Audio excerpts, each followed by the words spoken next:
Que la paix soit sur vous, les Gaulois et les Gauloises. Dans cette vidéo, on va faire un rêve éveillé. Nous sommes tous sur la place du village de Muspranofix. Nous sommes tous réunis, tous croyants. Il y a des musulmans, il y a des chrétiens.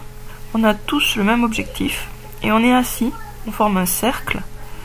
Coude contre coude, on se serre littéralement les coudes. Donc bien sûr, dans notre village, toutes des histoires de distance de sécurité, etc., de gestes barrières, sont hors sujet. Nous, on se serre littéralement les coudes. On est les uns assis à côté des autres et on se touche donc. Et on forme donc un rond. Et on a tous un chapelet à la main. Et puisque les chrétiens ont leur chapelet et les musulmans ont leur chapelet, on est mélangés, on n'est pas spécialement... on est tous ensemble, vraiment. Et chacun prie, pas forcément avec les mêmes mots, mais avec le même objectif. Donc on fait tous le chapelet, chacun à sa manière, avec le même objectif, qui est de décapiter la pyramide Illuminati. Et c'est ce qu'on est en train d'imaginer. On est en train d'imaginer que on tourne la pointe de la pyramide comme si c'était un bouchon. On l'enlève, on la retourne et on la plante à l'envers. Et on fait ça, on imagine ça ensemble. Et au même moment, ailleurs dans le monde, eh bien, il y a la reine d'Angleterre qui s'aperçoit que sa couronne est en train de léviter au-dessus de sa tête.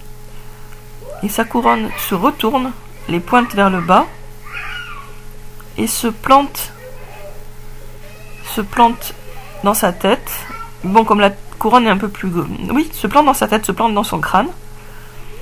Elle se débat, mais la couronne s'enfonce de plus en plus dans sa tête, et en fait, elle se fait tuer par sa propre couronne. Ce qui a l'air d'impliquer que la reine d'Angleterre est elle-même le chef des Illuminati.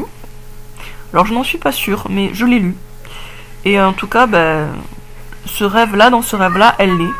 Bon, peut-être dans la réalité, non, hein, mais dans ce rêve-là, c'est bien elle, le chef des Illuminati. Et elle vient d'être tuée par sa propre couronne, dans une espèce de retournement de situation, comme si son pouvoir s'était retourné contre elle pour la détruire. Et ça, c'est le résultat de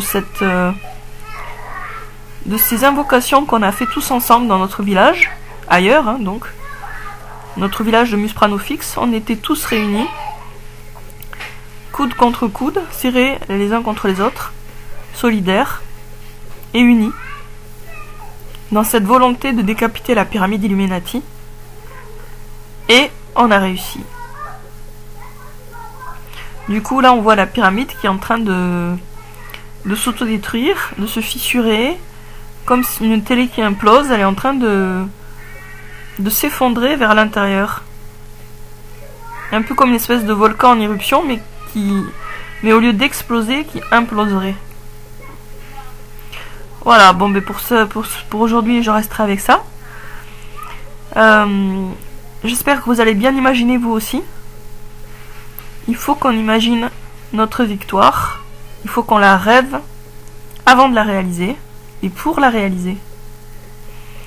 Il faut aussi comprendre un truc, c'est que s'il est difficile d'imaginer quelque chose, c'est que dans la réalité, bien sûr, c'est difficile, ça apparaît difficilement possible. Mais il faut faire sauter le bouchon ou l'obstacle dans l'imaginaire pour après ouvrir la route à la réalisation. Donc il est essentiel de trouver des solutions, même des solutions imaginaires, irréalistes, invraisemblables, fantastiques, peu importe, fantaisistes. Mais il faut trouver des solutions et des scénarios qui se terminent bien pour ensuite trouver la route correspondante dans le monde réel. Voilà, sur ce, je vous dis à très bientôt les amis, chers Gaulois et chères Gauloises, pour une prochaine vidéo.